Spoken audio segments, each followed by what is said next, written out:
Sahabat-sahabat sekalian yang berbahagia, rasanya sulit untuk memperkenalkan siapa beliau. Satu, karena beliau memang sudah terkenal. Saya selalu bersyukur kepada Allah Subhanahu wa Ta'ala yang telah menciptakan YouTube, yang memungkinkan orang-orang yang tidak dilirik TV bisa masuk ke sana, sehingga kita bisa mengambil banyak manfaat dan ilmu dari beliau. Ya, beliau sangat terkenal sekali ya kalau di YouTube. Saya lumayan sering mengikuti pengajian dari Kiai. Cuma kalau boleh kritik langsung kritik aja ya Kiai. Jangan terlalu banyak jawanya.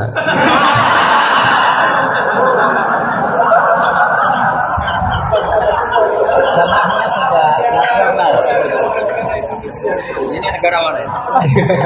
Ini bukan negara Madura ya. Dan setiap kali nonton YouTube, seringkali seperti kebiasaan para penonton yang biasa, yang lumrah, saya selalu biasanya melihat komentar-komentar duluan. Biasanya komentar orang bodoh itu jauh lebih mengasihkan daripada orang alim. Jadi sedalam apapun penjelasan dari Gus Baha atau dari kiai-kiai kita, tetapi kemudian dikomentari oleh orang bodoh di bawahnya, itu menjadi tiba-tiba sangat menarik, lebih menarik. Salah satu komentar yang saya ingat adalah penjelasan goblok gitu. Dan O-nya itu sampai 3 loh Gus.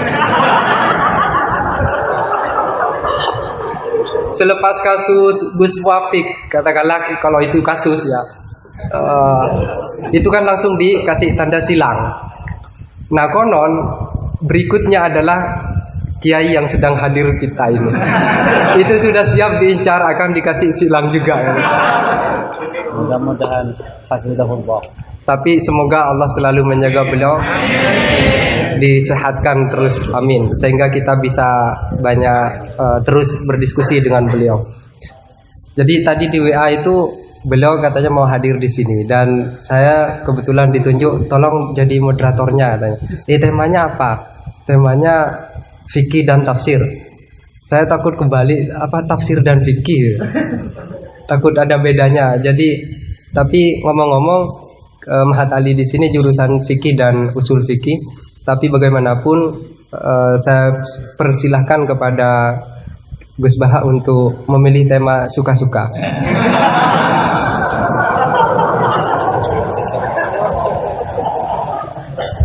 Kepada beliau kami haturkan waktu juga suka-suka, tapi tidak boleh lebih dari 1 jam.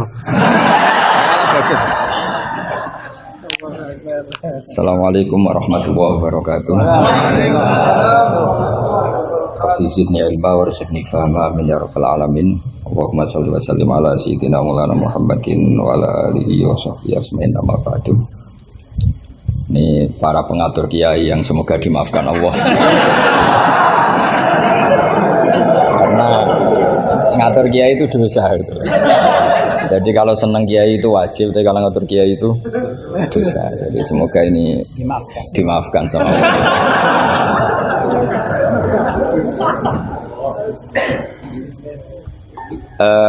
Tentang ini kan jurusannya fikih. Jadi tentu fikih atau usul fikih itu semuanya diambil dari Quran. Bisa dikatakan fiqhul Quran atau minta fasiril Quran, tentu umurun fikih, tentu sesuatu yang terkait dengan apa? Fikih. Semua orang mufassir itu pasti menguasai fikih. Saya itu bisa tafsir seperti ini itu ya barokahnya. Saya itu setengah hafal i'anah. Kalau kamu kan setengah hafal takrib aja enggak. Ini pengasuhnya ini yang siapa ini, yang Pak siapa ini? Pak Khairuddin. Namanya aja sudah salah itu, Khairuddin. Api-api agomo. Jadi kalau kamu mangkel sama Khairuddin, bocah kok nakal gitu. Itu kalau diterjemah api-api agomo kok nakal gitu. Jadi ya sudahlah, memang kekacauan itu khasnya dunia ini, jadi ya biasa aja. Begini saya beri contoh yang ekstrim ya. Jadi cara memahami Quran atau fikih itu kalau ingin paham serius itu cari sisi ekstrimnya. Itu pasti nanti kamu akan mau tidak mau. Misalnya bayangkan kenapa harus pintar mengemudi. Bayangkan kalau tidak pintar itu kecelakaan.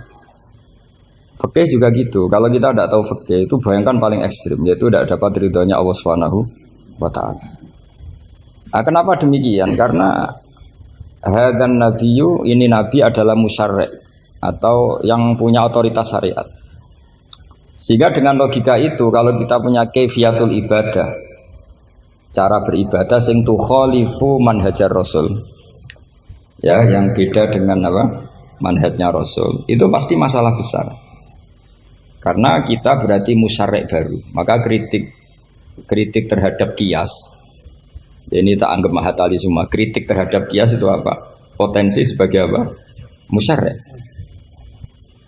Tapi kritik pada faham zahiri ini tak anggap mahatali betulan, karena yang mimpin sudah Khairuddin, api-api aku. Kacau ini.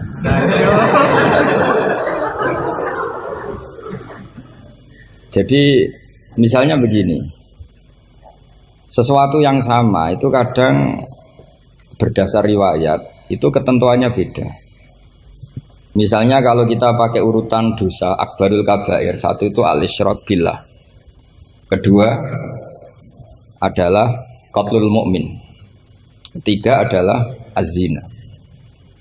Tapi kadang-kadang untuk mengisbatkan seseorang musyrik atau mengisbatkan seorang itu sebagai qatil, itu saksinya tidak sebanyak zina. Logikanya kan semakin akbar, semakin saksinya lebih banyak. Tapi kadang secara riwayat tidak. Sehingga apa yang dikatakan agama menurut hadis ad-din war riwayah. Kalau menurut hadis agama itu riwayat. Karena kalau kita melogika takut kita sebagai musyarri', sebagai penentu lain atau rivalitas dari Nabi dalam membuat aturan apa? Syariat. Oposisi ya kira-kira gitu. Sehingga beragama itu harus riwayat. Nah karena beragama harus riwayat itu, saya termasuk orang yang ngapalkan hadis banyak. Saya tuh hafalan saya hadis itu banyak sekali. Bukan karena ingin lulus ma'adali, itu sudah ada ikhlas kalau ingin S1 barang itu. Tapi ya nggak apa-apa, nggak ikhlas juga nggak apa-apa. Semoga dimaafkan Allah. Tapi saya hafal hadis itu bukan niatnya kayak jenengan ingin jadi apa? S1 terus guru TPQ nanti itu ketemu banyak ustazah yang cantik itu enggak benar itu niat itu. Tapi memang aturannya seperti itu. Saya beri sekian contoh. Kalau agama itu tidak selalu mengikuti logika kita. Saya beri contoh sosial saja yang mungkin ada ini mic-nya kok terlambat kenapa? Ada yang lebih bagus. Ini adalah setelannya. Coba bawa dengan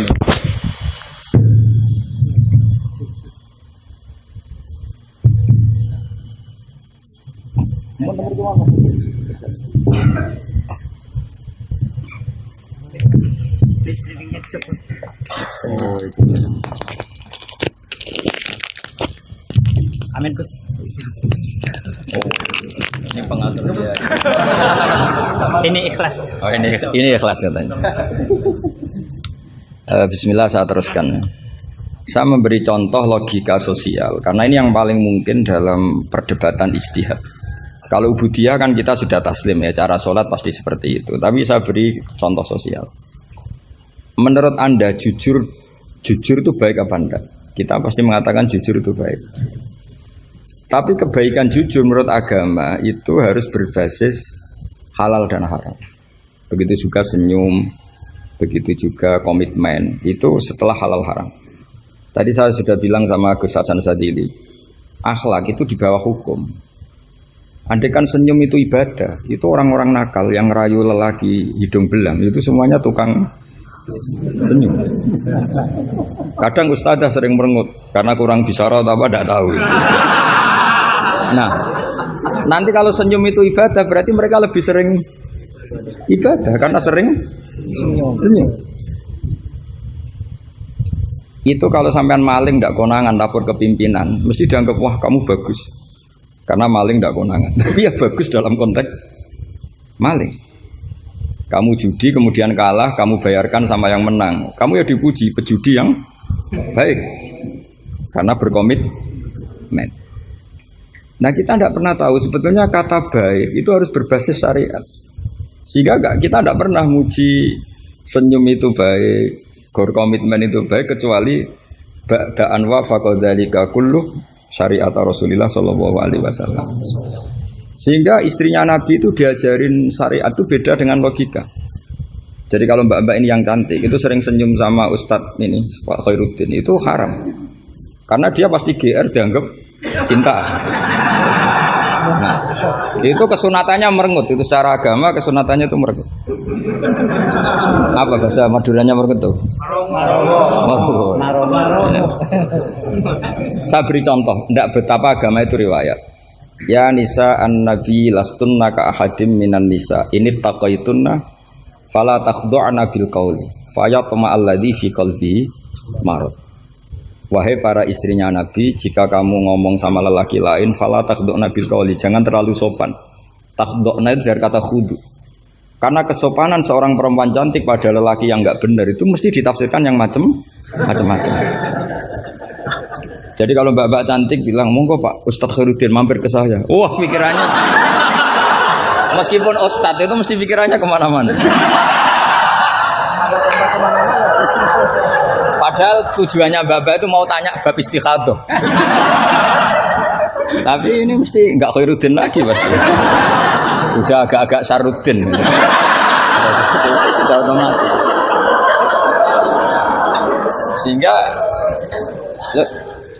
Sehingga aturan Quran jelas, kebaikan khudu, kebaikan sopan itu harus ada ukurannya. Karena takutnya faya toma alladzi fi qalbihi marad. Orang yang hatinya sakit melihat senyumnya perempuan yang niatnya sopan sekalipun ditafsirnya yang macam-macam.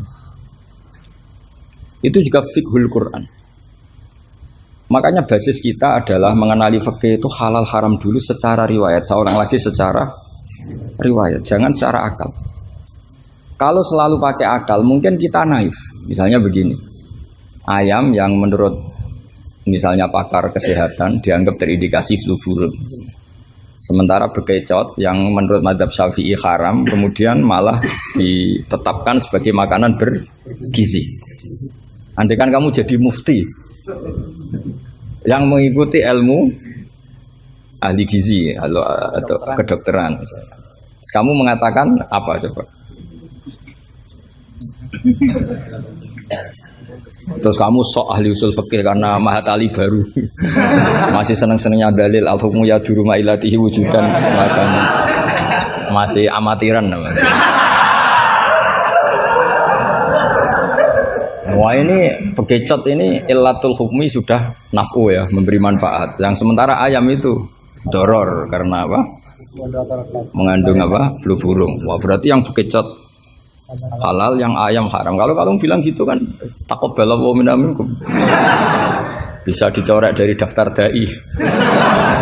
Kalau saya seperti yang dikatakan MC, saya tidak pernah takut suatu saat tercorek apa tidak pernah takut. Karena kita sudah biasa belajar ilmunya wali. Artinya belajar ilmunya wali ya nomor satu cari ridhonya Allah. Saya tidak pernah ingin terkenal. Dan kalau saya terkenal kok termasuk dosa yang menterkenalkan karena saya tidak pernah. Jadi fahisabuhum ya alaihim bukan alayya. Kalau Allah mau menghisab ya yang kurang penggawean itu. Ya kalau yang saya ngajikan itu baik, yang dapat pahala yang terkenalkan itu. Karena mereka sudah tidak bisa dapat pahala lewat alimnya, ya sudah nge-share saja. Daripada niru alimnya berat ya sudah nge-share aja. Sehingga tadi saya sempat rembukan sama Gus Hasan Sadili. Kenapa Rasulullah itu ngendikan bu istul yutammima makarimul akhlak. Makarimul akhlak itu mutammimah, penyempurna. Tapi setelah basis halal haram. Tanpa itu nggak bisa ada makarimul akhlak. Apa artinya senyum sebagai makarimul akhlak dilakukan fasikoh yang menggoda lelaki. Coba lembaga-lembaga rentenir itu yang cantik-cantik itu tukang senyum enggak? Tapi yang mulang di masjid ngobrai santri jamaah merengut. Berarti hadal ustad merengut. Padahal kata Nabi konsen senyum. Ini lembaga rentenir senyum. Terus bahannya banyak mana? Maka ukurannya adalah halal haram itu dikawal dulu. Baru setelah sesuatu itu halal, baru senyum itu sunnah. Ya, tapi kalau halalnya saja tidak kena, misalnya perempuan penggoda, perempuan nakal, terus senyum, ya tetap tidak ibadah, kan basisnya dari haram. Tak senyumnya MC ini, kan basisnya sudah ngatur dia itu haram. Itu haram. Jadi harus istighfar itu. Karena basisnya ngatur ya. Coba kiai kok diatur. Jangan harus ngisi jam sekian Gus. Ngatur orang tua kiai itu nggak boleh. Nggak ada dalam akhlak apa taklim mutalim kiai boleh apa? Diatur nggak ada. Makanya ini sebagai percontohan. Saya tahu anak-anak di sini ingin ngatur saya habis isya. Tapi supaya kamu dosanya tidak kebanyakan. Karena ngatur kiai. Nah, saya minta ngaji sekarang. Ternyata sampean nurut. Semoga ini kafarah.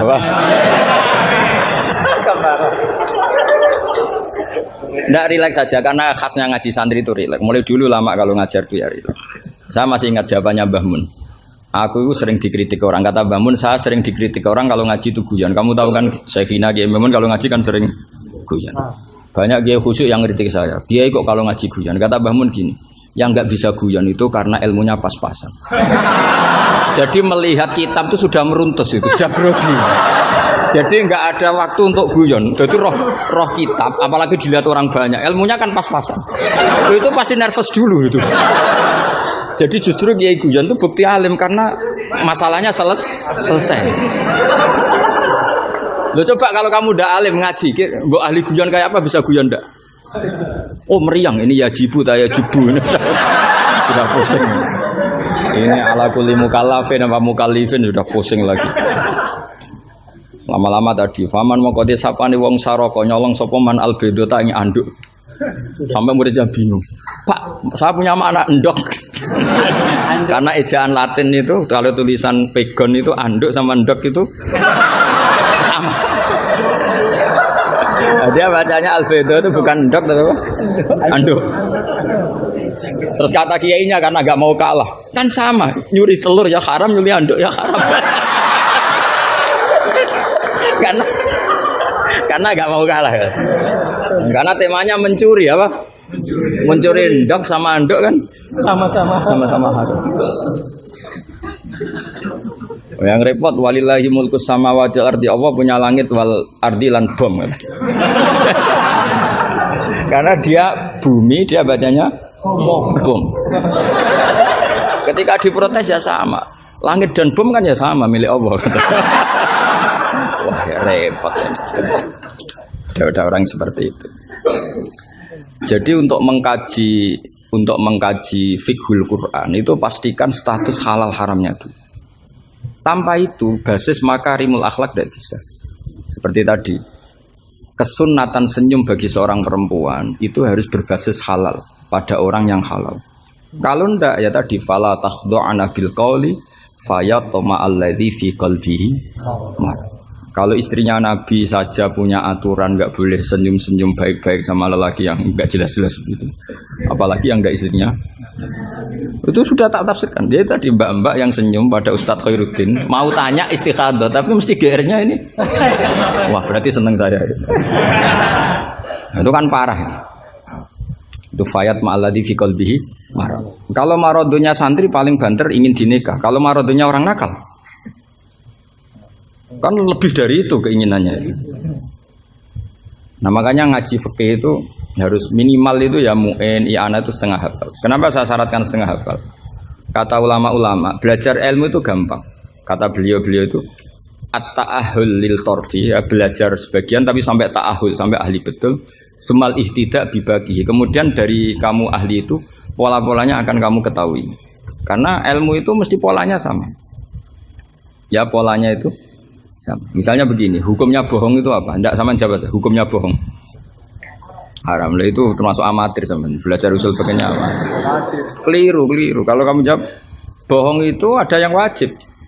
Ada perempuan mau diperkosa sama orang fasik, lari sembunyi di rumah kamu. Terus orang fasik tadi tanya ke kamu, apa ada perempuan ke sini? Kamu wajib bohong atau wajib jujur? Wajib bohong. Makanya ini salah asuh ini mesti dulunya ini. Maka kalau dalam analisis usul fikih al-kitsbu ya'tarihil ahkam al-khamsah. Dalam bohong pun ada ahkam al-khamsah. Dan itu Nabi sudah memberi isyarat.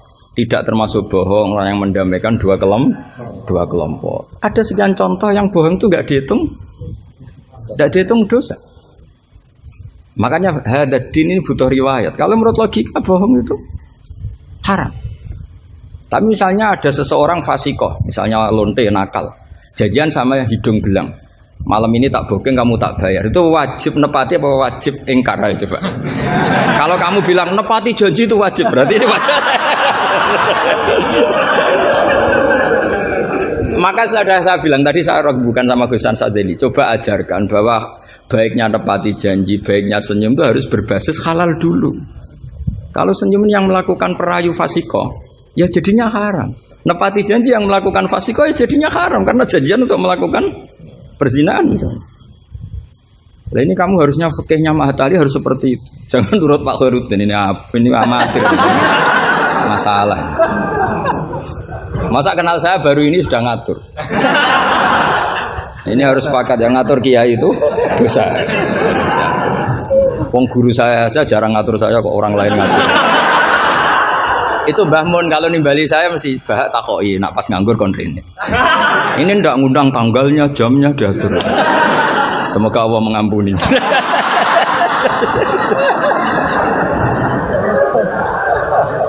Ndak, supaya Anda sadar bahwa di balik aturan-aturan prosedur juga aturan etika bainal ulama. Oke, aturan prosedur saya harus ngisi jam sekian, itu aturan prosedur. Tapi aturan prosedur ini tidak mengalahkan hukum taklim mutalim.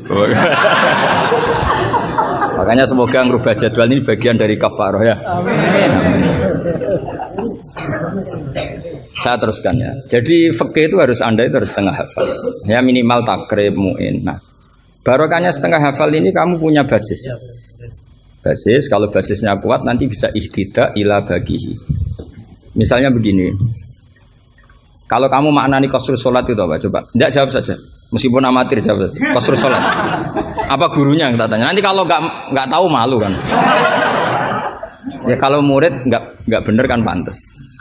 Meskipun nanti nggak bener saya nyalakan gurunya juga.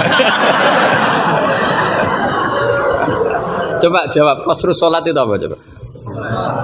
Loh iya, maksudnya gimana? Dari 4 menjadi 2. Kalau dari 3 enggak kan? Dari 2 enggak bisa. Itu pengetahuan standar ya. Pengetahuan standar. Amatir masalah. Tapi cukup lah. Cukup untuk ngelamar anak Pak Kaji itu sudah. Tapi sebetulnya ada qasrul sholat yang makna lain, yaitu minal wujub ila tarkil wujub, atau minal haram menjadi tidak haram, atau minal ibtal atau mubtilat menjadi tidak mubtilat. Karena ayat itu turun ketika perang. Wa idza darabtum fil ardi falaysa 'alaikum junahun an taqsuru minas sholat. Itu ulama tafsir itu ijma, dan ini Anda pasti tidak tahu. Karena gurunya aja belum tahu ini. Itu sebetulnya ayat itu bukan turun tentang rubaiyah menjadi sunaiyah, tapi tentang hamlud dam fi sholat itu nggak boleh. Tapi gara-gara perang menjadi boleh. Bergerak salah suharokatin mutawaliyatin normalnya nggak boleh, gara-gara perang menjadi boleh. Maka di situ maknanya qasrul sholat adalah minal wujub menjadi tidak wujub, minal ibtal menjadi tidak ibtal. Tapi kan kita kan dari dulu belajarnya amatiran gini. Jadi ya sudah qasrul sholat pokoknya papat jadi 2. Itu sudah pinter, sudah pinter. Makanya diantaranya terusannya ayat itu kamu harus membawa pedang. Karena padahal membawa pedang ini kadang mulat toh bidam, pedang ini penuh dengan darah. Jadi antak suruh minas sholat tentu makna pokoknya seperti tadi 4 menjadi 2. Tapi ada makna yang justru dibawa oleh sejarah ayat itu sendiri, yaitu normalnya orang sholat tidak bawa darah, tapi ditoleransi saat perang. Nggak boleh gerak, ditoleransi saat perang. Misalnya sholat, istiqbalul qiblat wajib tidak? Wajib. Tapi fi syiddatil khaufi wajib tidak? Tidak. Nah itu ya qasrul sholat namanya. Jadi qasru maknanya mencendak, memperpendek dari syarat misalnya 100 atau 10 menjadi tinggal 4. Jadi qasru itu misalnya syara itu sihati sholat 10, gara-gara syiddatul khauf menjadi 4. La minas asroh ilal arba'ah ini juga qasru. Paham tak ya? Enggak, kalau ilmu yang kelas tinggi nerangkan ustadznya. Nanti muridnya tanya ustadz. Jadi artinya apa? Kamu bisa memahami gitu tuh kalau mutabakhir bil arabiyah, karena dari awal maknanya qasru itu nyendak. Nyenda itu bisa tadi dari syarat 10 menjadi 4. Itu juga qasr. Coba dalam sholat sidatil khaufi yang dikurting berapa coba? Yang didiskon. Bisa gerak lebih dari 3 kali. Boleh hamlun najasah yaitu hamlut dam. Boleh tidak istiqbalul kiblat. Bahkan mungkin boleh ngomong dengan kadar yang penting untuk keselamatan orang Islam. Misalnya ada orang Abu Jahal mau bunuh Ustaz Khairuddin, kan bahaya bagi agama ini. Kalau Khairuddinnya meninggal. Terus kamu bilang, ya Ustaz, memperingatkan dia supaya tidak dibunuh. Nah, kalam seperti ini juga tidak membatalkan sholat, karena tidak dianggap ajnabi. Meskipun ini sangat mufhim, bukan sekedar karena beberapa kalimat. Nah seperti ini itu namanya juga qasr sholat. Tapi kita kadang-kadang terjebak, qasr sholat itu maknanya ya dari rubaiyah menjadi sunahnya. Tapi kalau kamu nanti ngaji tafsir, ya maksudnya yang sekelas ini ya jangan hanya tafsir Jalalain, itu nggak ada. Nanti kamu protes, Gus Pak sudah tak cari di Jalalain nggak ada. Ya mesti nggak ada. Ya minimal ya tafsir yang 10 jilid. Yang belinya saja sudah susah apalagi bacanya.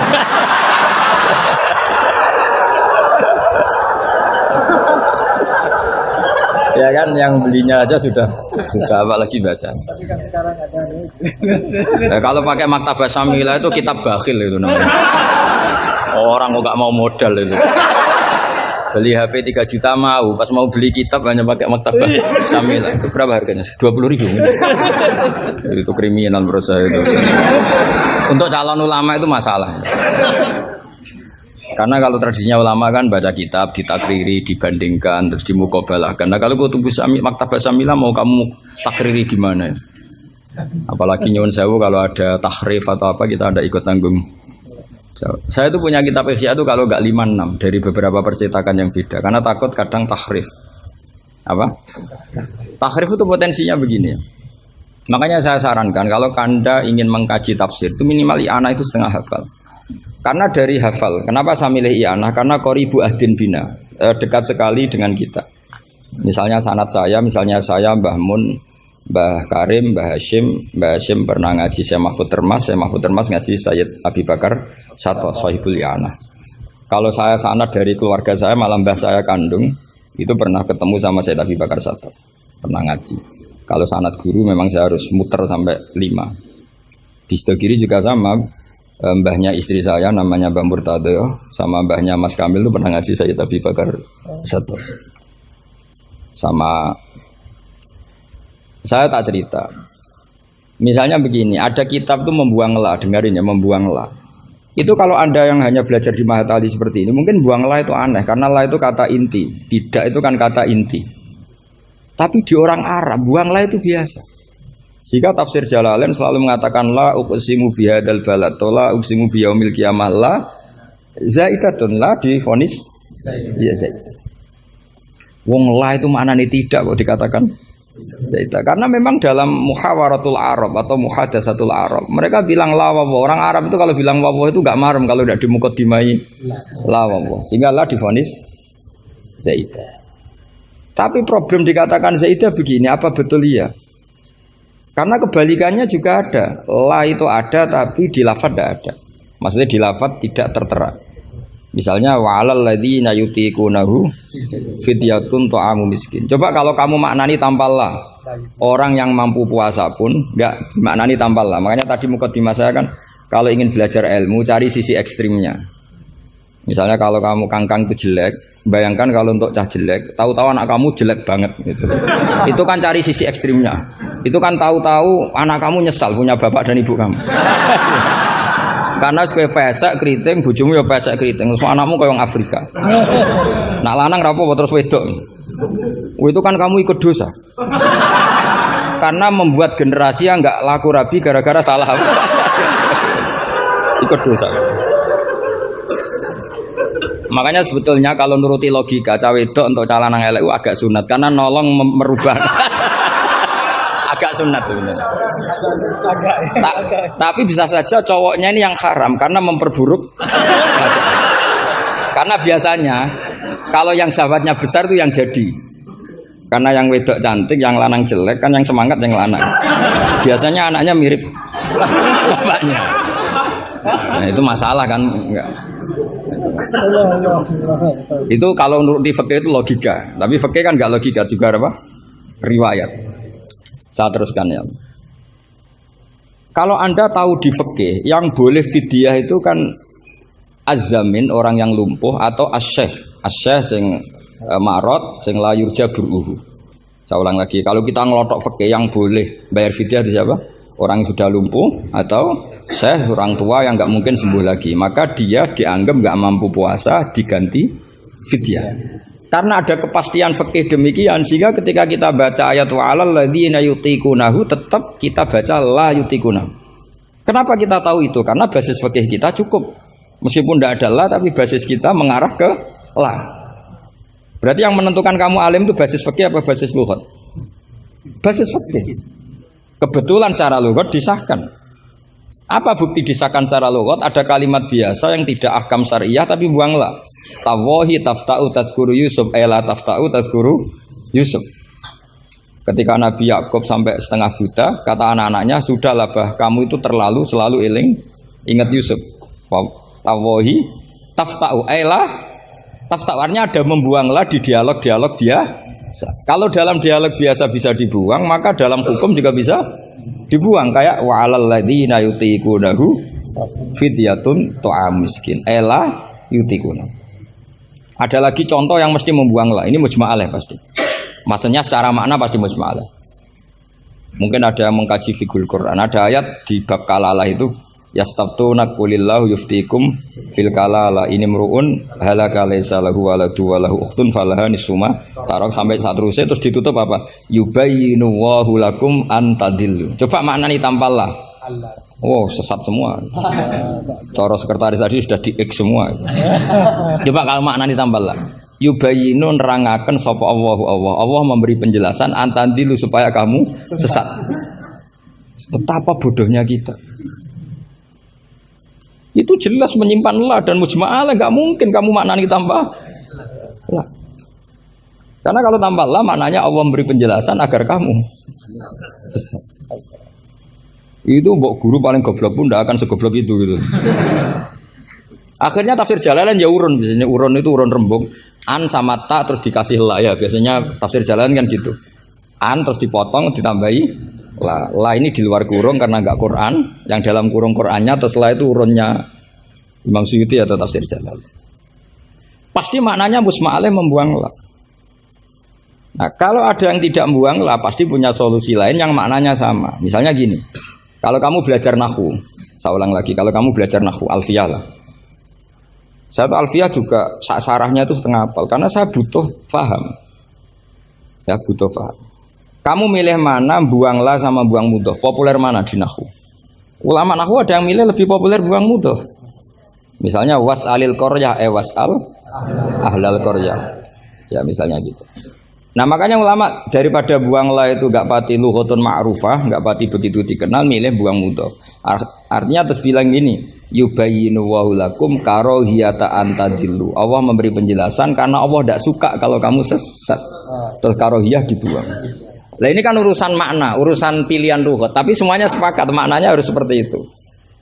Tapi ada yang milih buang la, ada yang milih buang mudhof. Lah kira-kira secara rasa nahwu kamu milih mana coba? Mungkin ram lagi saya kok milih. Tapi tetap kita tahu, nggak mungkin yang dimaksud Allah memberi penjelasan agar kamu sesat. Kalau menurut saya pribadi suka buang mudhof karena lebih familiar. Memang buang mudhof di bahasa Arab itu familiar. Bukti paling gampang tuh di bab taukid. Di bab taukid kalau kamu ngaji nahwu bab taukid. Ja'a zaitun nafsuhu apa? Ja'a zaitun nafsuhu atau ja'a zaitun ainuhu. Itu semua ahli nahwu mesti bilang begini. Yang ahli loh ya, enggak sampean, yang ahli nahwu pasti bilang begini.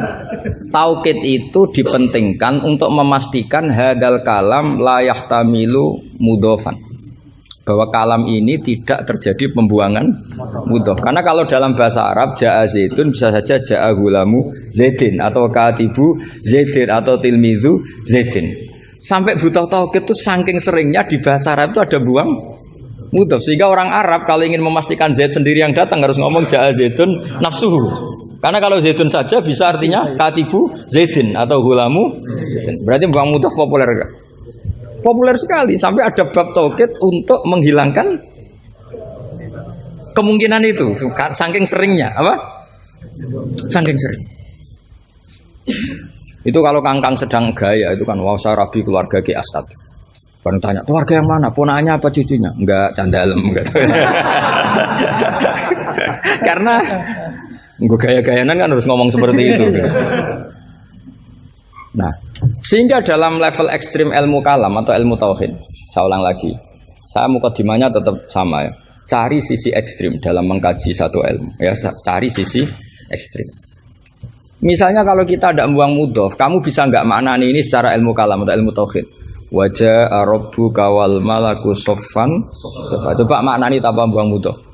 Kaya Allah kaya dirijen.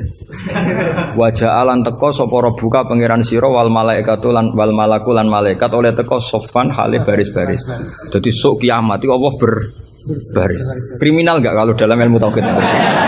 Kriminal kan karena di sini ada tasbihu wa bil khalqi, menyerupakan Allah dengan makhluk. Atau ayat yang lebih ekstrim lagi. Hal yang zuruna illa satruse illa ayatiyahumu wa fi dzulalim minal ghamam. Allah datang di segumpalan awan. Coba kalau maknani tanpa buang mudhof. Berarti kan ada takayuf. Ada takayuf membayangkan Allah itu kayak makhluk.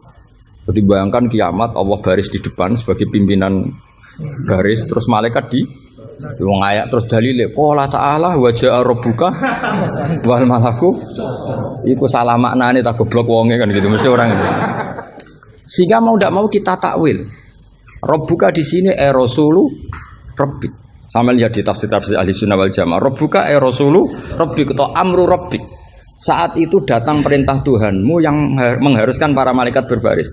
Bukan Rabbuka dengan arti zat. Karena Allah sebagai zat la yahullu fi makanin. Allah wajib mukhalafatul hawadits. Nah, kalau Mahat Ali mau mengkaji fikih itu juga harus mengkaji lugat. Saya itu mengkaji kitab usul fikih banyak, Lubul Usul, Jamul Jawami. Itu di separuh akhir pasti tentang lau itu kayak apa, inna kayak apa, ka'anna, ya Mbak. Nah orang kebangetan berarti khatam aja. Karena nggak bisa kita mengkaji usul fikih tanpa tahu aturan-aturan lugat karena ilmu itu didapatkan dari Quran dan Quran adalah wa innahu latanzilu rabbil alamin nazala bihir ruhul amin ala qalbika litakuna minal munzirin bilisanin arabiyyin mubin. Jadi hadal Quran alisanul arabi. Kamu enggak tahu lughat enggak bisa. Makanya pernah ada khotib amatir, ya tentu khotib ini amatir. Kalau ketemu saya pasti tak PHK atau tak penjara lah. Bukan sekedar tak PHK tapi tak penjara. Itu ada khotib amatir mendalil ketika khutbah. Yaitu dia mungkin saking gobloknya atau khotib pesenan karena nggak tahu lah pokoknya. Atau ya baru habis di mari istri jadi goblok. Karena penyumbang kegoblokan para kiai itu istrinya kan. Itu sudah jelas. Itu kata Pak Said itu. Mau kiai pinter kaya apa, profesor pinter kaya apa. Ini kalau kata Pak Hasyim Muzadi itu masyhur ya. Ini ada ponaknya ya. Banyak profesor yang menjadi goblok karena apa? Istrinya. Jadi sudah belajar teori macam-macam, pas mau ke kampus dibentak istrinya. Itu sudah di kampus blank. Hilang gitu. Kiai juga gitu, ilmu sudah disiapkan mau dibentak sudah tuntas. Itu saya punya cerita dari bapak. Dulu para kiai itu pernah ngaji di dalam di rumah. Bareng kiai itu biasanya kalau pas latihan kiai itu rezekinya kan belum lancar. Karena ya biasalah diuji sama Allah. Dia agak-agak miskin atau ya miskin betul memang. Nah, itu istrinya kan marah-marah. Nah, karena ngajinya di rumah itu sampai istrinya santrinya itu dengar. Yus kono anakmu pakani kitab. Maksudnya itu. Wong wayahe blonjo kok tetep ngaji gitu. Akhirnya terus kiainya bilang, "Wis ngaji ning pondok, ngaji ning pondok." Jadi kiai ngaji di pondok itu karena tragedi itu awal. Itu awal peralihan dari rumah ke pondok. Semenjak itu kayak jadi mujma'ah kalau ngaji di pondok saja. Karena itu tegangannya lebih aman. Jadi kalau ada kiai kok berani ngaji di rumah jam belanja, apa? Kalau habis sisa nggak keren. Karena istri sudah mandi, sudah aman semua. 6:30 pagi. Jadi kalau ada kiai berani ngajar di rumah jam-jam belanja itu tak puji. Apalagi berani di istri kedua, oh tambah hebat. Tambah hebat. Ya. Ada yang berani? Terus nggak ada masalah? Apa ada masalah disembunyikan? Banyak lebih banyak. Saya teruskan. Di sini ada yang hafal Quran santri kamu? Ada. Gurunya hafal nggak? Itu masalah. Bid'ah itu termasuk. Muridnya hafal, gurunya enggak. Si khotib tadi dalil begini, wala tangkihul musyrikati hatta yu'min. Yaitu tentu nakaha itu hanya mutaaddi limafulin wahid. Ya saya ulang lagi, nakaha itu mutaaddi limafulin wahid yang binafsihi ya. Yang apa? Binafsihi. Kamu harus belajar nahwu. Saya bisa tafsir seperti ini ya barokahnya saya pernah nakriri alfiyah, saya pernah. Sampai sekarang saya itu masih belajar ilal. Kamu jangan kira saya sampai sekarang masih belajar ilal. Karena saya tahu ilmu ini sudah mau mati. Karena yang mahatali aja tidak mesti bisa, apalagi yang enggak. Padahal maknanya mahatali itu apa? Kelas tinggi. Buat tinggi bingungnya, buat ilmunya tidak tahu. Al-ali fitahayyur au fil apa tidak tahu. Alinya kan kalau dalam ilmu balaghah, kalau makmul dibuang itu umum, jadi nggak jelas. Al-ali fi apa kan nggak jelas. Karena makmulnya dibuang. Jadi ini bukan saya gojlok, memang secara ilmu balaghah gitu. Kalau makmul dibuang itu umum. Jadi harusnya sampean tanya, Pak, ini ali apanya, Pak? Ali ilmunya apa ali? Karena tadi kadang santri itu nggak berani boyong. Saya pernah punya cerita unik dari Mbah Mun. Kiai itu latihan, jadi kiai itu latihan. Kata Mbah Mun gini, saya itu pernah husnudzon sama santri yang kalau pereinan itu tidak pulang. Itu Mbah Mun anyaran kiai itu dipuji, wong pereinan kok tidak pulang, berarti capek, sergep itu. Tapi Mbah Mun itu betapa kecewanya ketika santri itu dipanggil, "Jong, pereinan kok tidak pulang kenapa?" Nak ning omah kan ngarit, Mbah.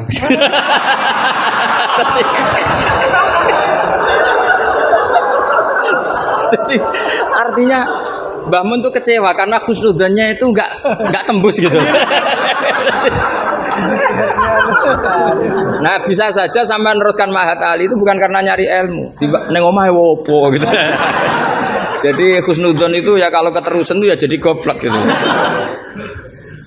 Saya enggak tahu, coba niat kamu Mahat Ali itu nyari ilmu apa daripada di rumah enggak jelas.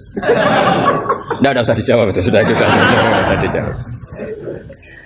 Ya wala tangkihul musyrikati hatta yu'min. Terus wala amatum mu'minatun khairum min musyrikati walau ajabatkum. Karena depannya wala tangkihu, berarti maknanya kan gini. Wala tangkihu lan ojo nekayo sira kabeh ayyuhal mukminun, karena khitabun lil jamil mudzakkar ya, khitabun lil jamil mudzakkar. Al musyrikati yang pira-pira wedok musyrikah, perempuan musyrikah. Nah, karena depannya bi fathita, saya ulang lagi, karena depannya bifat khita. Ayat yang kedua atau aliniyah kedua ya, aliniyah kedua atau qadhiyah kedua itu tetap dibaca wala tangkihul musyrikina hatta yu'minu. Tetap dibaca wala tangkihu. Itu sehingga orang Arabia enggak hafal Quran tapi dia malakah bil Arabia. Saya ulang lagi, dia ada ahli Quran tapi malakah bil Arabia karena dia dzauqus salim, al-urbul khulsu, dia orang Arab asli yang belum tercampuri oleh mu'arrab, oleh Arab-Arab palsu. Tidak Arab muwalladin kalau dalam bahasa balaghah. Terus bilang gini, ya khotib, katanya Pak Khotib, apa betul itu Quran? Kalau itu betul Quran, saya kecewa dengan Quran. Kata. Karena maknanya menjadi gini, wala tangkihulan ojo nekai siro kabeh para mukmin lelaki, karena khitabun jamil mudzakkar. Al musyrikina ing lanangan musyrik. Yang mau nikah sama lelaki musyrik itu ya siapa? Gitu. Mbok ndak usah dilarang ya ndak akan kita lakukan gitu. Mas. Artinya gini kan menjadi tidak mutu kan, misalnya saya ngandani jenengan congkang ini kan kalau segini bahasa Madura Kang ya Kang sama Kang ke jonekah mbek Pak Khairuddin loh nggak usah dilarang juga nggak akan kamu lakukan, bisa muta-muta kamu kalau nikah sama lelaki kan gitu. Tapi kalau dibaca bifat khita maknanya seperti itu, kalau bifat khita maknanya seperti itu. Maka semua ulama qurra ijma, saya ulang lagi ijma bacanya bidhammit ta apa? Sehingga maknanya gini, wala tungkihu lan ojo nekahno sira kabeh para wali, terus maf'ul awalnya dibuang banatikum ing pira-pira anak wedok sira kabeh atau mauliyatakum ing wong wedok sing mbok waleni sira kabeh. Jadi hadhil ayat khitabun lil auliya wala tungkihu ayyuhal auliya wala tungkihu lan aja nikahno sira kabeh para wali banatikum ing pira-pira anak wedon sira kabeh mbok nikahno al musyrikin ing lanangan musyrik. Itu baru benar. kebetulan di Jumatan itu ada orang alim. Ya orang alim itu bisa saya, bisa Pak Khairuddin. Tapi andekan di polling pasti orang milih saya. Maksudnya sementara ini, tapi nanti nggak tahu saya. Kalau dia sregep terus nyalip saya nggak tahu. Tapi itu agak mokhal itu. Agak mokhal. Ya setidaknya mokhal adatan, bukan mokhal yang. Ya, mokhal ya. Mokhal kan. Mokhal adatan ya, bukan mokhal yang kotan tapi mokhal apa? Adatan. Ya, bukan mokhal aklan ya. Terus ada kiai bilang gini, ndak itu yang salah, ndak Qurannya, khotibnya. Itu semua Quran bacanya bidomit. Maka kalau sampean mengkaji Quran itu harus seperti ini, cari sisi ekstrimnya. Betapa fatalnya kalau kita salah harokat. Tapi dengan membayangkan gitu kan, tapi salah harokat kan buruk betul gitu, karena maknanya jadi parah ya, bisa berubah. Sehingga kita lah, tapi karena orang kadang wala tangihu itu bifat kita terus belakangnya ikut dibaca wala tangihu. Coba kalau kena adzauqus salim minal urbil khulsi, orang Arab yang masih murni itu eskal betul, karena maknanya menjadi dan jangan kalian menikah sama lelaki musyrik. Gak ada usah dilarang ya gak akan terjadi. Nah terus kembali lagi ke fikih. Jadi pastikan fikih dulu. Kalau fikih sudah dipastikan, kamu baru tahu tentang lughatul Arabi atau istimalul Arabi atau al-lughatul Arabiyah. Tapi saya bahasakan lisanul Arabi. Saya beri contoh terakhir. Ini kan kebetulan tidak dibatasi. Kalau saya dibatasi saja mau mengakhiri ini, saya biasanya kalau ngisi ya 35 menit. Ini tinggal 5 menit. Ini terserah ustadznya. Ada sesi tanya apa enggak? Kalau ada sesi tanya, resikonya yang goblok kita goblokin. Itu resikonya. Kedua, gurune ra tanggung jawab. Nganti takok ngenteni ngundang kiai. Karena gurunya nakalan, gelem dicucuk, gelem dihormati, tapi kalau ada muskil nyewa kiai. Itu min sui adabi itu. Pasti guru yang enggak baik. Dicucuk mau, dihormati mau. Ketika ditanya, "Duh Gus Pak aja." Gitu. Itu ndak akhlak yang baik. Itu ndak akhlak yang baik. Lo tanyakan siapa saja itu akhlak yang nggak baik, seperti itu tidak akhlak yang baik. Tapi kalau akhlak nggak baik itu kita ikhlaskan terjadi ya monggo. Tapi saya maafkan begini misalnya, pastikan bahwa hukum fikih ini kan apa jurusan kamu kan fikih wa usuli dan katanya tadi fikih tafsir. Saya pastikan tafsir itu gampang. Pastikan kamu tuh alim fikih. Ya tadi minimal tuh setengah hafal ya. Tidak harus hafal betul, tidak mungkin. Nah, potongan sama itu tidak mungkin. Setengah saja. Ini bukan suudan, bukan suul yakin. Bukan suul yakin. Kalau suudan masih baik, ya. Suul yakin. Loh sama tidak usah tersinggung, biasa aja. Wong saya hanya ngomong, hati saya tetap husnudzon. Bedanya ulama sama enggak gitu. Ulama itu rileks tapi hatinya salimal qalbi, salimas sarirah. Kalau orang munafik lisannya bagus tapi hatinya jelek. Jadi kalau saya lisannya bagus, terlalu bagus malah bahaya. Karena khasnya orang munafik tuh lisannya bagus. Wah, saya ngawur itu masih ada ilmunya.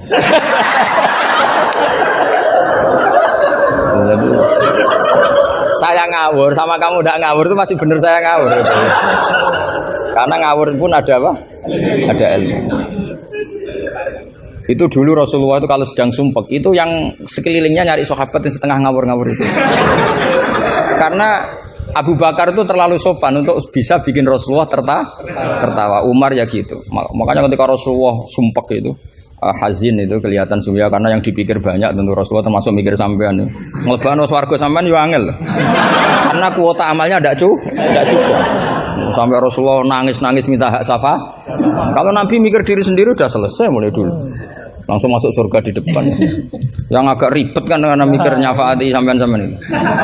Kalau nyafaati saya agak ribet karena orang hafal Quran sudah dapat porsi sudah. Jadi sudah agak mati ribet. Yang ribet ini coba sampean atas nama apa coba? Kalau Habib Husain kan atas nama cucunya. Kalau Ustadz Khairuddin atas nama ustadznya. Kalau Mbak atas nama kaum lemah. Kalau sampean coba. Coba atas nama apa tuh? Mustadafin ya, sudah diikutkan partai lemah aja ya.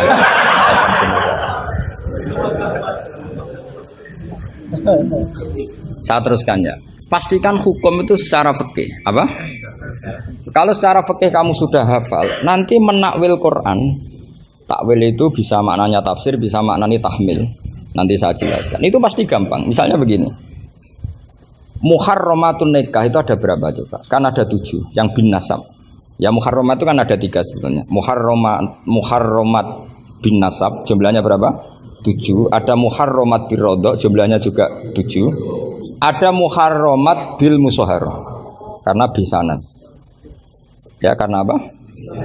Terus yang terakhir ada haram min haitsul jam'u tapi tidak min haitsun nikah.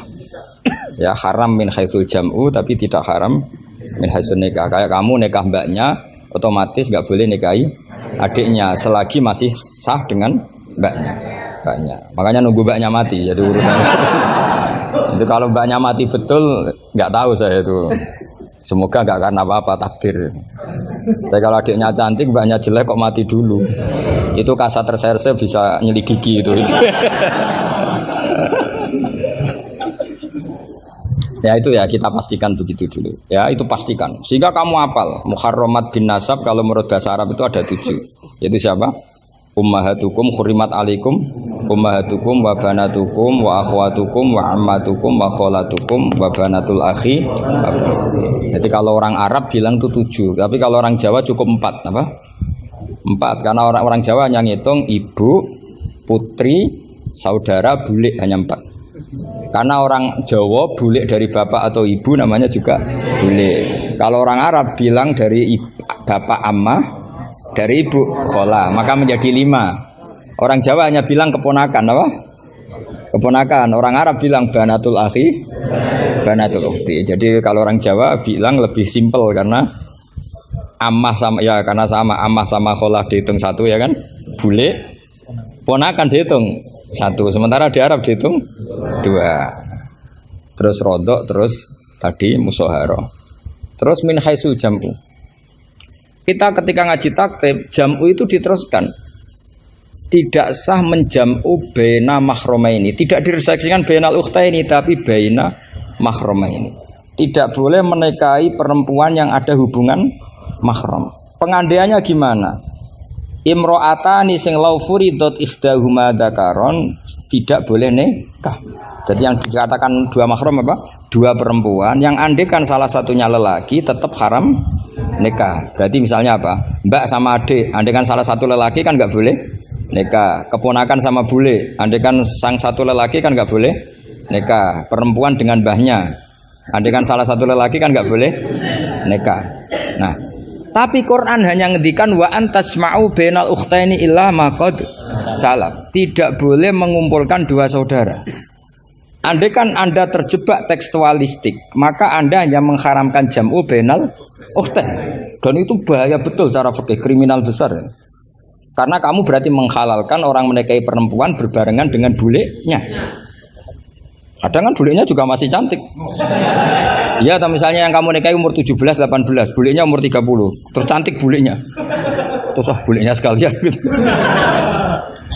Atau nikahi bulenya terus ponakannya cantik. Kalau sama banyak kayak enggak ya. Kan 17 versus 70. Jadi enggak usah dilarang kayaknya keterlaluan lah, bayangkan apa? Al-jam'u bainal mar'ah wa jaddatiha.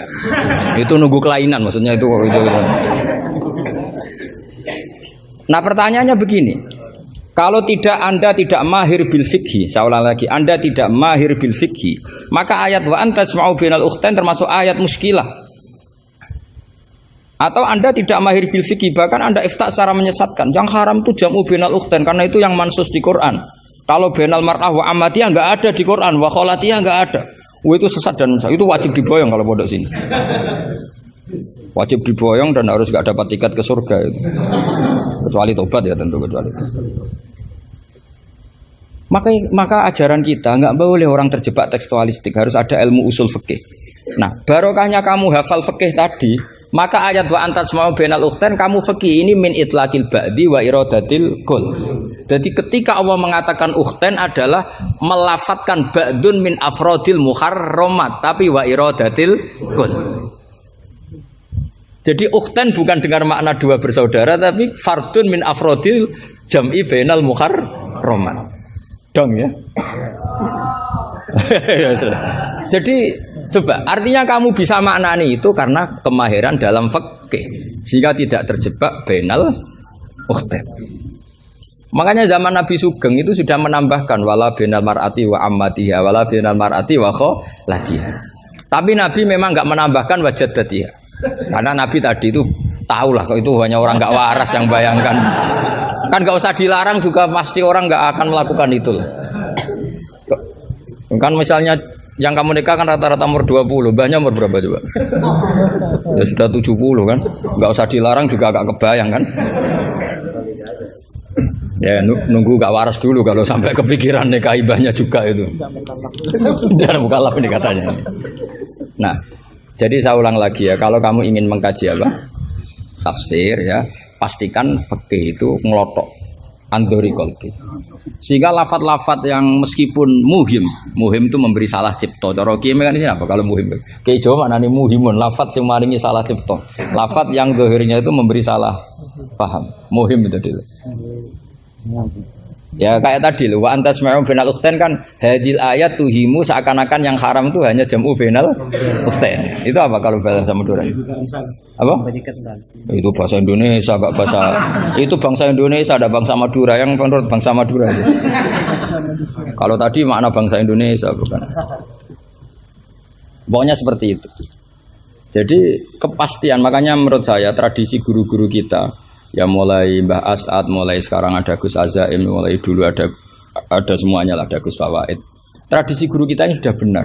Orang itu nggak boleh belajar tafsir Jalalain sebelum belajar mabadi fikih, pesolatan, sulam taufik, sulam safina. Sekarang itu termasuk minal fitan besar, termasuk fitnah besar sekarang. Orang belum belajar apa-apa langsung belajar tafsir. Saya ini kecelok ahli tafsir, tapi belum pernah saya baca tafsir secara masif. Saya tiap ngajar tafsir pasti ngajar fikih. Saya sampai sekarang masih ngajar Muhadzab, ngajar Fathul Wahab. Bahkan kitab terkecil fikih pun saya ajarkan, yaitu Sulam Taufik. Saya ngaji tafsir hanya 2 minggu sekali. Itu pun saya mesti ngomong fikih. Karena takut tadi. Takut orang-orang itu hanya ngomong tafsir dan ngomong apa? Fikih. Itu termasuk ngaji khasah tafsir itu mesti ngomong fikih. Bahkan Pak Quraisy Shihab, Profesor Quraisy Shihab mengkagumi saya dari segi saya selalu ngomong fikih. Karena tadi gak kebayang tafsir ini kalau gak dikawal fikih. Coba misalnya kalau wa antas ma'u bainal ukhtain, terus kamu secara lama bilang oh ini jelas Allah hanya mengharamkan bainal ukhtain, kalau boleh kan ya masih cantik. Waduh. Itu kalau saya jadi kiainya saya langsung sujud sama Allah, ya Allah jangan kasih tiket surga, bukan sekedar tak boyong. Kalau tak boyong masih bagus. Tapi kalau kita ngelotok fikih, secara fikih sudah angzori kolbin pasti tahu.